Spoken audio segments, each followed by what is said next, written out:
Hafal hadis bukan payah sangat. Kalau tuan-tuan nak mulakan dengan menghafal 40 hadis Al-Arba'in yang disusun oleh Imam An-Nawawi. Baik itu ada hadis kata Abdullah bin Mas'ud, naddarallahu mar'a sami'a maqalati fawa'aha wa hafizaha wa ballaghaha farubba hamil fiqhin ila man huwa afqahu minhu. Nabi pernah pesan kepada Abdullah bin Mas'ud, Allah akan kurniakan nudrah. Nudrah ni apa? Cahaya pada muka. Orang tengok tenang, muka kita ada seri. Kepada siapa? Orang yang mendengar hadis. Yang kedua, orang yang menghafal hadis. Yang ketiga, orang yang menyampai hadis. Jadi itu sebab kita kena hafal hadis. Ni hadis riwayat Imam At-Tirmizi. Bila tuan-tuan dah hafal, dah khatam 40 hadis, mana duk mulut ya hadis tu. Start daripada innamal a'malu binniyat wa innamal likulli imrin ma nawa faman kan. Itu dah macam penceramah dah tu. Kalau boleh tu boleh dah. Boleh dah kuliah subuh tu lepas dah tu. Boleh dah tu.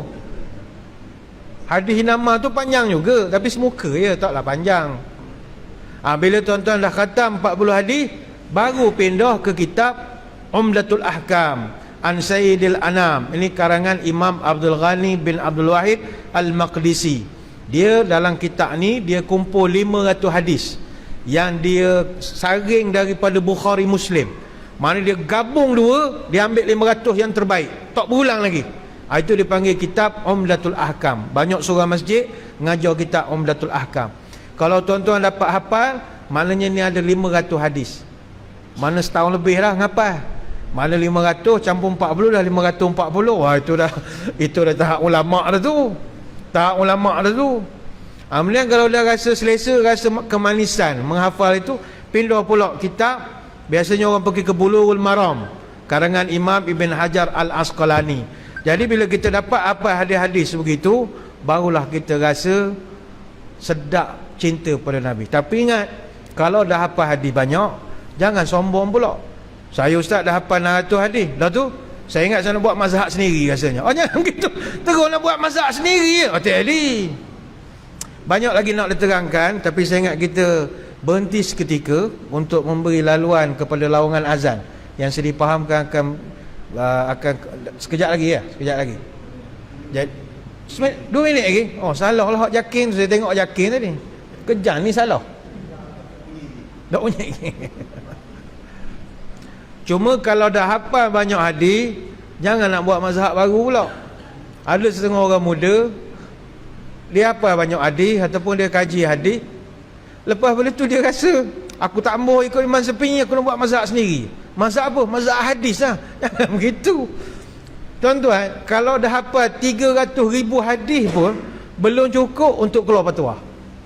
Ini pendapat daripada Yahya bin Ma'in. Diriwayatkan daripada Toki kepada Ismail bin Muhammad bin Al-Fadhil bin Yahya bin Ma'in. Pernah Yahya bin Ma'in ni orang tanya kepada dia, ayufti rajulu min mi'ati alfi hadis. Wahai tuan guru, orang kalau hafal 100,000 hadis boleh tak keluar fatwa? Jadi mufti 100,000 hadis. Jawab dia, lah, mana boleh 100,000, tak cukup lagi.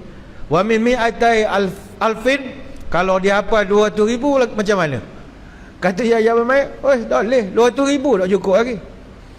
Kalau orang tu salah sumiah, kalau 300,000 hadis, lah, kata dia, belum boleh lagi. 500,000 kalau dia hafal 500,000 hadis, arju, bolehlah sikit-sikit buat fatwa. Bayangkan. Mungkin tuan-tuan pula tanya, habis hak mufti-mufti Malaysia ni ustaz, 40 hadis pun belum tentu apa, molek je buat fatwa. Sebab fatwa di Malaysia tidak dibuat oleh satu orang. Dia adalah jawatan kuasa fatwa, gabungan dari pakar yang pelbagai. Dia kalau jawatan kuasa fatwa tu pula, ada pula jawatan kuasa kecil, jawatan kuasa perundingan hukum syarak pula dulu. Dia buat paper dulu, ada bahagian istimbat, banyak pihak. Jadi dia tidak seorang pada Sahibul Samah mufti saja. Tapi kalau tuan-tuan nak jadi mufti seorang diri, 300,000 hadis pun tak layak lagi. Banyak lagi saya nak terang. Kita beri dulu laluan kepada azan isyak. Jadi tuan-tuan semua jangan ke mana-mana. Kembali lagi selepas ini.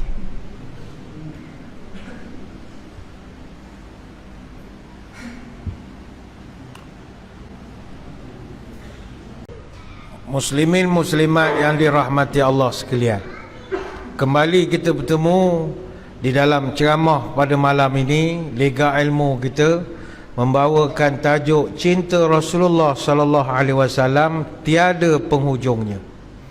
Tadi kita sedang bercerita orang cinta kepada Nabi kalau setakat ngaku tepuk dada itu bukan cinta. Ngaku kan kena bayar, kena ada bukti. Ngaku tuan-tuan, siapa-siapa pun boleh. Tapak surau ni, kalau saya nak ngaku tapak surau ni tanah tok ki saya. Tuan-tuan boleh berhak nak marah, ikut saya nak ngaku.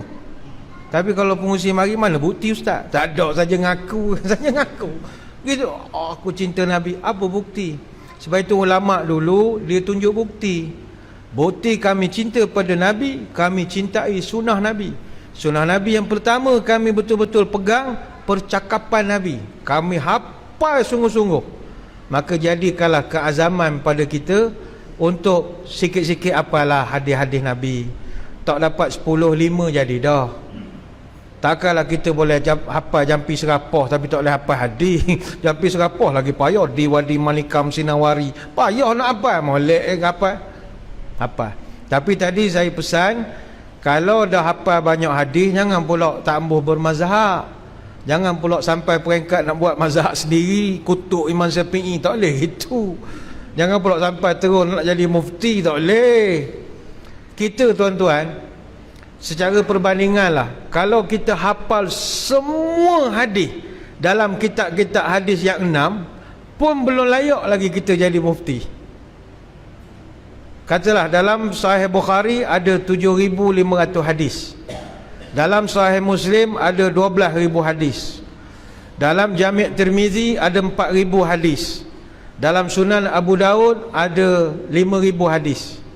Dalam Sunan An-Nasa'i ada 5,750 hadis.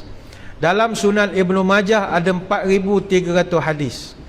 Maknanya kalau orang itu hafal semua hadis daripada Kutubus Sittah, 6 kitab hadis terbesar ini, dia baru hafal 38,550 hadis. Belum layak pun digelarkan ahli hadis. Jadi senang cerita, jangan sombong lah. Jangan sombong. Jadi ini sunnah Nabi pertama, sunnah qauliyah. Kita kena cinta betul. Kalau kita nak tunjukkan bukti bahawa cinta kita kepada Nabi tidak ada penghujungnya. Yang kedua, kita kena cintakan sunnah Nabi ini adalah sunnah fi'liyah. Sunnah fi'liyah ini adalah sunnah perbuatan Nabi. Apa saja yang dilakukan atau dikerjakan oleh Nabi. Dan sunnah fi'liyah ini banyak. Dan ini saya ingat tuan-tuan perempuan selalu dah mendengar ceramah tentang sunnah-sunnah Nabi ini. Apa sajalah pelaksanaan solat Nabi dari segi rukunnya, pelaksanaan haji Nabi, cara Nabi menjatuhkan hukum dan sebagainya lagi. Benda ini semua kita kena ikut tanpa kompromi. Sunnah yang ibadah, sunnah kehidupan lain. Sunnah ibadah ni jinsun adadun kaifiyatun zamanun makanun. Dari segi jenis kena sama dengan Nabi, adadun jumlah kena sama dengan Nabi, kaifiyat tata caranya, SOP-nya kena sama dengan Nabi, zamanun masa bila nak buat kena sama dengan masa Nabi ajar, tempatnya mesti sama dengan tempat Nabi contoh ajarkan. Saya ambil sebagai misal jenis jinsun. Nabi dia buat korban. Nabi korban kambing. Ataupun ulama sebut selain daripada kambing, bolehlah unta, ataupun lembu, ataupun kambing, ataupun haiwan yang lahir dari 3 haiwan pertama. Contohnya lembu kahwin dengan kambing, dapat anak nama lembing. Lembing boleh korban. Lembu kahwin dengan kerbau, dapat anak nama lembau. Lembau boleh korban. Tapi boleh tak sembelih ayam serama? Tak boleh. Sebab jinsun tak sama, jenis tak sama. Aku takut ada orang jumpa pengusi, Haji saya nak korban tahun ni, saya nak beri ayam serama. Oh minta maaf tuan, kita tak terima. Berapa tak terimanya? Ini bakal kubir Raja Aleh ni 8,000 seekor. Bukan kira harga, spek tak sama. Sebab dia sunnah fi'liyah, Nabi tak buat. Jadi kita kena ikut lah SOP dia gitu. Yang kedua adadun, bilangan. Contoh sembahyang Zuhur, Asar, Maghrib semua dah ada jumlah. Kita tak boleh lebih. Dan kurang tu pun sebab jamak. Lebih tak boleh. Katalah sembahyang Isyak lepas ni kan patut 4 rakaat, kita buat 16 rakaat. Orang tanya, apa banyak sangat awak ni? Imam lama dah habis bagi salam. Apa awak banyak? Saya banyak dosa ustaz. Baru mau pencen lah, baru kena sejadah. Banyak dosa ke baru masuk Islam ke? Sama je 4 rakaat. Tak payah tambah-tambah, tak perlu. Kemudian dari segi tata cara, kaifiah. Contohnya Nabi ajar ambil air semayang.